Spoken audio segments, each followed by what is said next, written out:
Hi guys, and welcome back to my channel. If you're back, if you are new here, welcome. I am Shayna and I have another unsolved case for you all today. When I first heard about the disappearance of Max Devries, I was shocked that I hadn't heard about it sooner.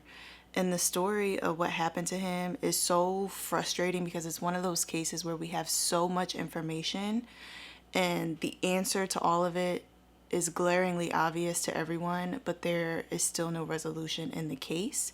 So let me know if you guys have heard about the disappearance of Max Devries. His mother has done a ton of activism on his behalf and working really hard to get justice for him ever since his disappearance all the way back in 2004. Just my usual disclaimer, this is all information that I have found online and compiled into a video for educational purposes.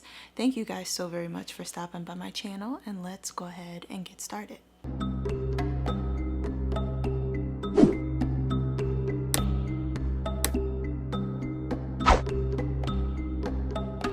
Max Devries was born on April 18th, 1990 and grew up in Brighton, Michigan with his two parents and his younger sister. Mom and dad's names are Yvonne and George, and Max's sister's name is Dominique. The family had a really nice life set up for themselves. Yvonne loved having a son and daughter and was a devoted stay-at-home mom. And George had a great job as a strategic assets manager for Dunkin' Donuts. Max himself loved water and swimming. He loved fishing, he loved being out on boats, and a family friend described him as thoughtful and very kind. He was also a guitar player. He was very smart and had tons of friends, and he was really close to his sister and was really a great big brother to her. Now, unfortunately for the family, on November 10th of 2002, George died from a sudden cardiac arrest, and this was a tremendous loss for the family. This left Yvonne grief-stricken and trying to put the pieces back together in the years following. To give her kids the chance to have a getaway and a fun vacation and a chance for healing, she planned a trip to Aruba in May of 2004. Set to go on the trip was Yvonne, the two kids, and George's sister-in-law, Pat. Yvonne felt that having Pat there would be helpful, so there would be someone else around to watch over the kids and make sure that they were staying safe. The kids were 12 and 14 at this time, Max being the oldest. And Yvonne also was still in large part working through the grief and heartache of losing her late husband. So this trip would be a good chance to get out and hopefully lift her spirits as well as the kids. Max and Dominique were over the moon excited for the trip. They were really looking forward to exploring and spending time by the ocean. Everyone was in good spirits going into the vacation. The resort that they chose to stay at is called La Cabana Resort, which was and still is, from what I could find, a beautiful resort with lots of family-friendly amenities and water sports and just things to do. When they touched down in Aruba, everyone was having a great time, really an amazingly fun time. And the kids spent time laughing, playing, swimming, and socializing with all the other kids on the resort. So everything started off as perfectly as it possibly could have.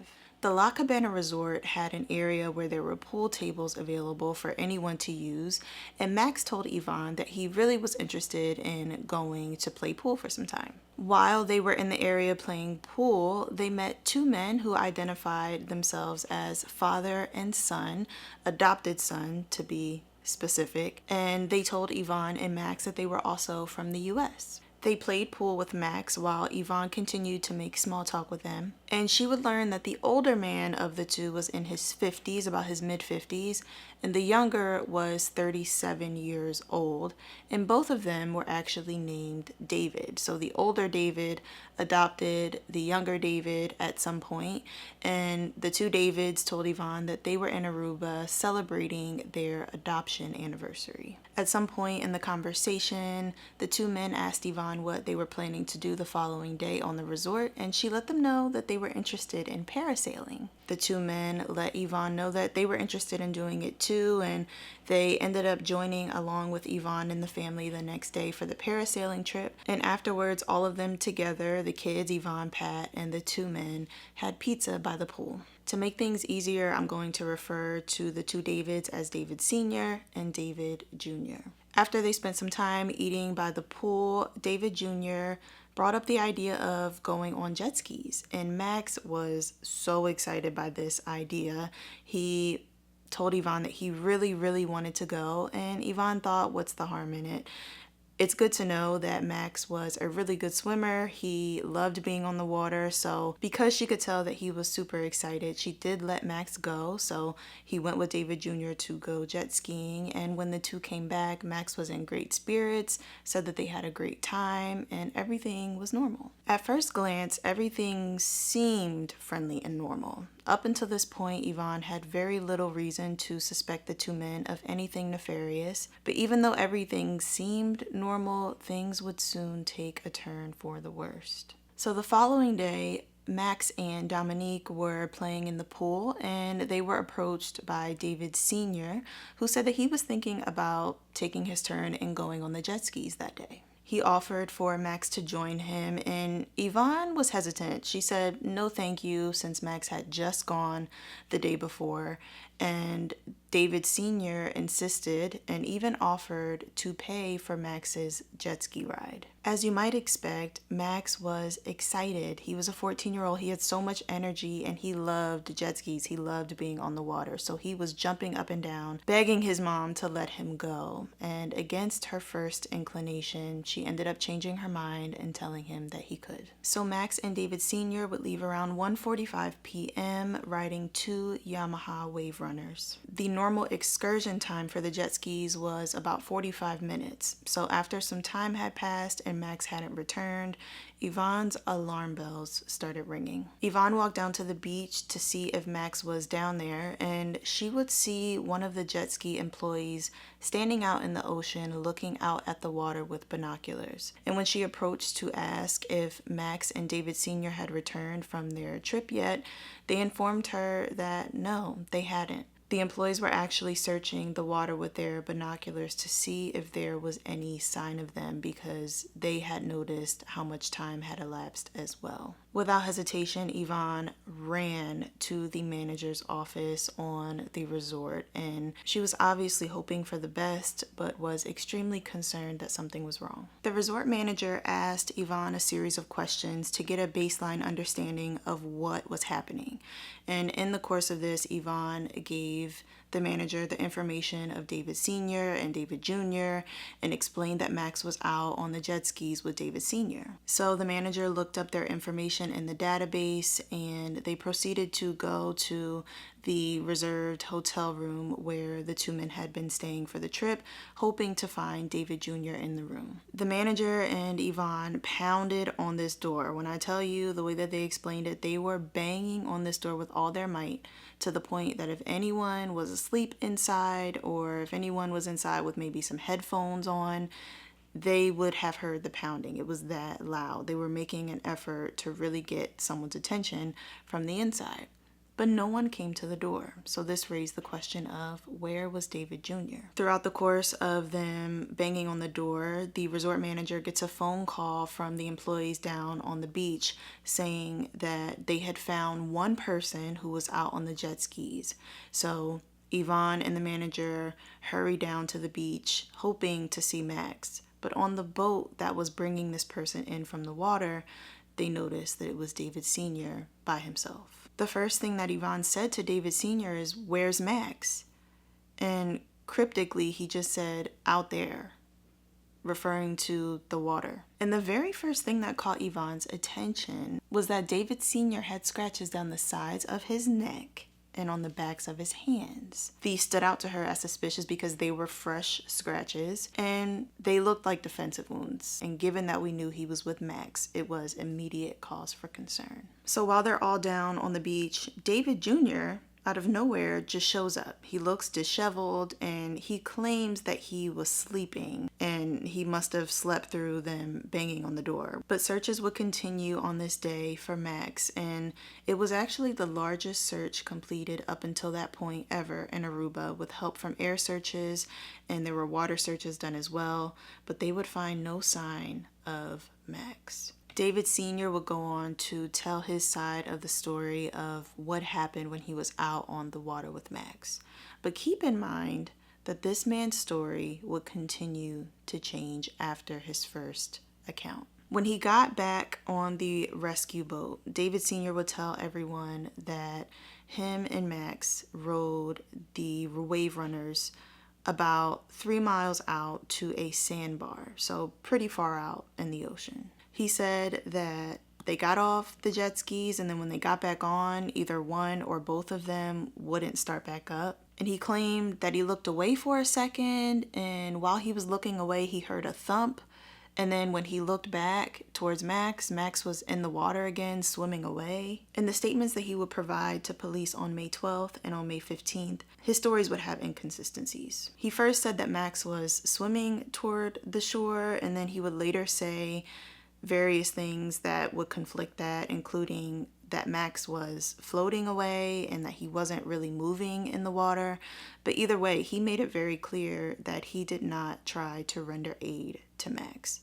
If the story that he's saying is true, it's still not a good story because he saw Max in the water and didn't try to help him. But what stands out to me is the fact that the inconsistencies in David Sr.'s story didn't raise alarm bells with the Aruba police. They didn't second guess anything that he told them. Yvonne had this gut feeling that the story that David Sr. was telling was not a complete or true story. And she was pleading with the police to do a series of things. I mean, anything that could help them find answers. She requested they consider doing a swab under his fingernails to see if maybe Max's DNA would be found there. She asked if they would be willing to inquire about a polygraph test. They shot her down at every turn. They denied every request that she made, and she started to feel like there was nothing she could ask for that they would be willing to do for her. On May 15th, 2004, police knocked on Yvonne's door and said that they were calling off the search. They declared that Max was just lost at sea and there was nothing further they could do.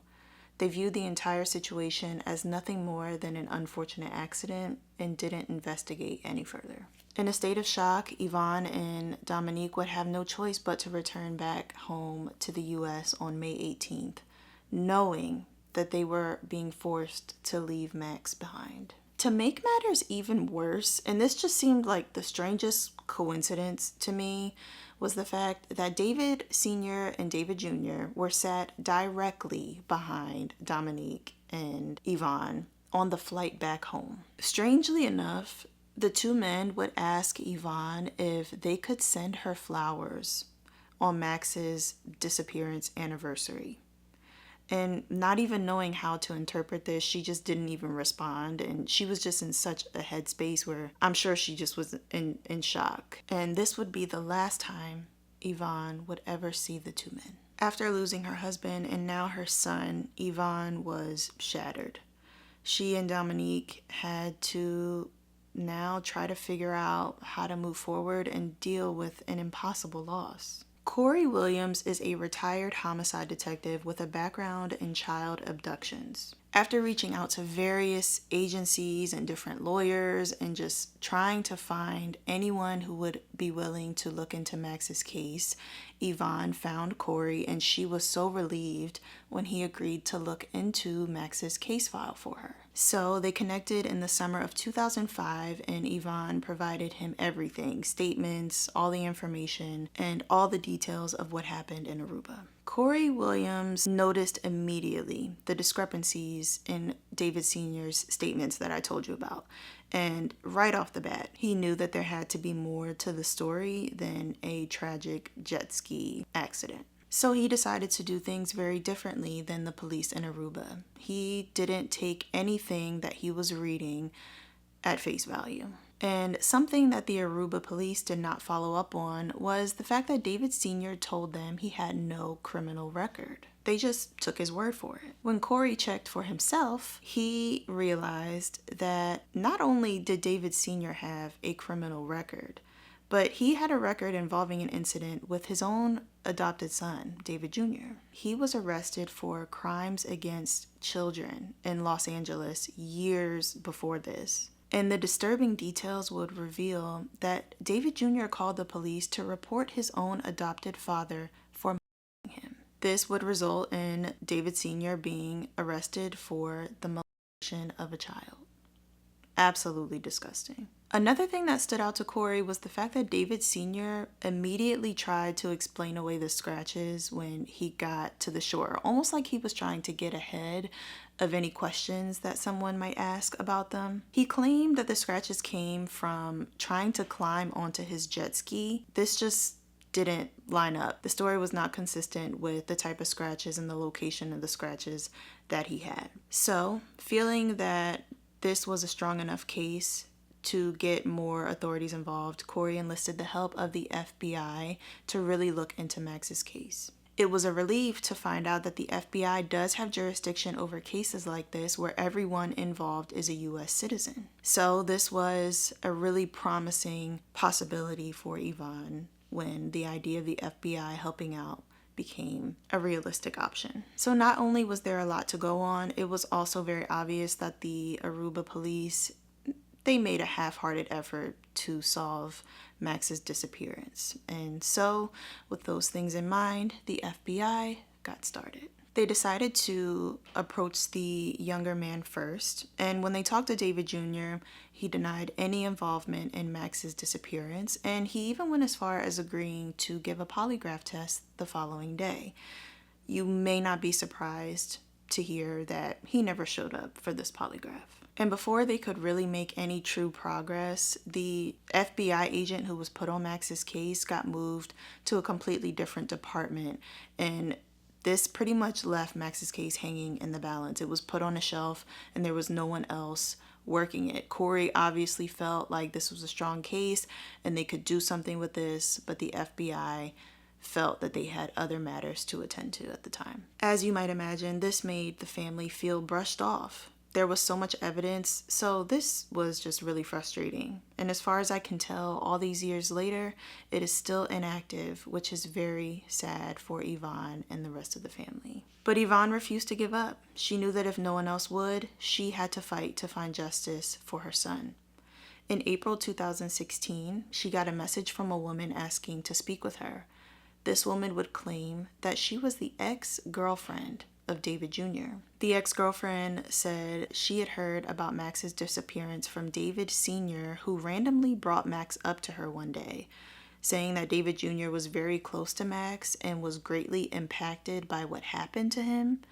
So kind of confused and not really knowing anything about Max at all, the ex-girlfriend asked David Jr. about what his adopted dad had told her, and this would start a huge fight. David Jr. told her that she was never to ask about it again, and so this would be the last time that they spoke about it. But curious now, the ex-girlfriend would move forward to Google Max's name and find out the full story, and that's how she was able to get in touch with Yvonne, willing to offer any help in any way that she could. The ex-girlfriend would later find out about what David Sr. had done to David Jr. all those years ago, and suddenly things started to click for her. She had a son who was about 10 years old around the time that she dated David Jr., and she could remember feeling very weirded out by how close David Sr. tried to get to her son. She thought it was odd that he would try to get her son to sit on his lap and just go out of his way to spend time with her son, and in hindsight, her instinct was correct. There would also be another woman who would reach out to Yvonne, claiming to be another ex-girlfriend of David Jr., who had something very alarming to report as well. The second ex-girlfriend recalled David Jr. saying, quote, "The only good thing my father ever did for me was get me out of some trouble in Aruba," end quote. She would also say that she heard David Jr. say Max's name in his sleep. And obviously, this makes David Jr. appear as guilty as David Sr. We knew that David Sr. was out on the water with Max that day. Was David Jr. there too? Did he rent a jet ski before David Sr. and wait for them out there and participate in whatever happened to Max? Where was he when management was pounding on his hotel door? I'm very curious about what logs existed back at this time. For renting jet skis, did you have to sign a waiver anytime you took out a jet ski or sign your name that you were renting one? How did they keep track of who was taking jet skis? Was it by room number, maybe? Did they not track it at all? Because if they did have records back at this time, they could have shown if David Jr. potentially was also out on the water on a jet ski. So I already told you about David Sr. lying to the Aruba police about not having a criminal record. It would also be found that David Jr. lied to the Aruba police about his father. He told them back when Max went missing that David, that his adopted dad, had no criminal record whatsoever. David Jr. also would tell the Aruba police that he never had any contact with any males. So it was evident to everyone involved that the Davids only had each other's protection in mind and that they were willing to lie to protect one another. So after the second girlfriend that I told you about questioned David Jr. about saying Max's name in his sleep, David Jr. would go on to be arrested for assault. She was so badly hurt that she barely escaped with her life. She was kidnapped and strangled. And for what he did to her, David Jr. would only serve 2 years.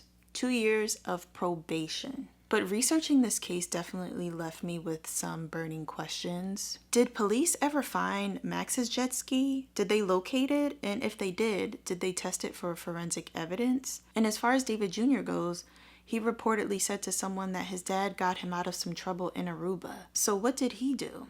He has a very sketchy history with violence.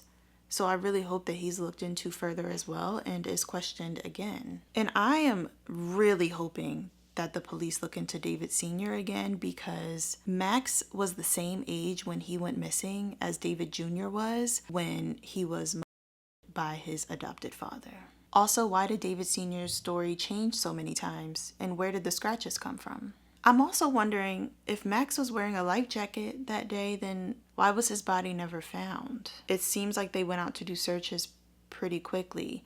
So if the story is true that he was swimming away or was floating after falling off of his jet ski, like David Sr. said, the rescue team would have found him. But I'm really hoping that we can get Max's story out there and encourage the FBI to take this case off the shelf and take it seriously. And to not follow up appropriately is such a disservice and, quite frankly, an abandonment of what they owe to Yvonne and Dominique. I searched online for petitions but was unable to find anything, unfortunately. If you know anything about the involvement of the two men or have any information about what happened to Max Devries, please reach out and provide information. I will have contact info for you in the description box. To this day, Yvonne doesn't even have a death certificate for Max, let alone any closure. She's asking that if you saw something or heard something, please come forward. A thought that I saw Yvonne share was that she wondered if George was still alive, if there would have been a different outcome for Max. And that really broke my heart. There is a TikTok page called YC Devries where Yvonne is doing her best to spread the word. So definitely take a minute to check her out on there if you have a TikTok and show love and support to her. She's also on all platforms under the name of Max to the Millions. I saw her on Facebook.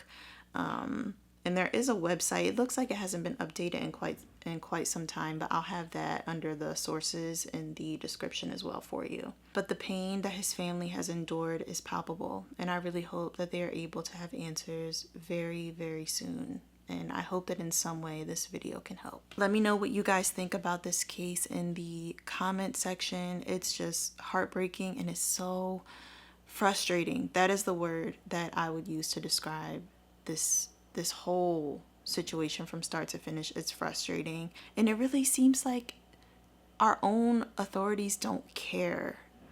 And I say that because there is so much information that they could go off of, and it just seems like they feel like they have more important things to do when they could probably open and shut this case pretty quickly compared to a lot of other cases that they are trying to solve.